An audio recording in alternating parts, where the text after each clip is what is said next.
সেই রকম রান্না করার ইচ্ছা না থাকলে একদম এইভাবে বানিয়ে নিতে পারেন। একদম সুপার টেস্ট আর সুপার শর্ট। আর যদি মনে করেন যে রুটি দিয়ে খাবেন তাহলে একটু কষা কষা করবেন। এবারে অপশন পড়ে রইল ভাত। ভাত দিয়ে খালে একটু ঝোল ঝোল রাখবে বা একটু রসা রসা, তাহলেই টেস্ট দ্বিগুণ হয়ে যাবে। প্রথমেই বেশ কিছুটা এখানে বেগুন আলু ভালো করে কেটে নিয়েছি ছোটো ছোটো করে। তারপরে দিয়ে দিলাম হলুদ গুঁড়ো, লঙ্কার গুঁড়ো, ধনের গুঁড়ো, দিয়ে দিলাম একটু কিছুটা সর্ষের তেল আর চিংড়ি মাছ। চিংড়ি মাছটা একটু লাল লাল চিংড়ি মাছগুলো যে কিনতে পাওয়া যায় বাজারে, সেগুলোই দিয়ে বানাবে। এর টেস্টটা অন্যরকম লাগে, খেতেও ভালো লাগে। ধনেপাতা কুচি দিয়ে দিলাম, স্বাদ মতো লবণও এখানে অ্যাড করে দিলাম।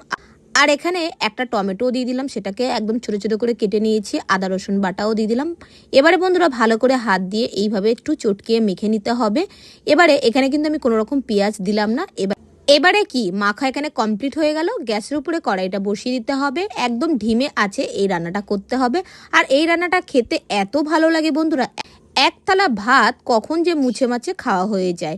আমি এখানে ভাত দিয়েই পরিবেশন করব। তোমরা যদি রুটি দিয়ে পরিবেশন করো, অবশ্যই 4-5টা রুটি ছাড়া তোমরা মনে হয় খাওয়া শেষই হবে না। আরও মনে হবে যে আরেকটু হলে খুব ভালো হতো। বাই দ্য ওয়ে, কে কোথা থেকে ভিডিওটা দেখছো অবশ্যই কিন্তু কমেন্ট করো, তবেই তো ধন্যবাদ জানাবো নাকি। ভিডিওটি যদি ভালো লেগে থাকে অবশ্যই বন্ধুদের সাথে শেয়ার করার অনুরোধ রইল। আর এদিকে দেখো আমি ঢাকা দিয়ে আলু সুন্দর করে সেদ্ধ করে নিয়েছি। মাছটাও সুন্দরভাবে সেদ্ধ হয়ে গেছে এবং সুন্দরভাবে রান্নাটাও করা হয়ে গেছে। দেখতেই পাচ্ছ কালারটা কেমন এসেছে।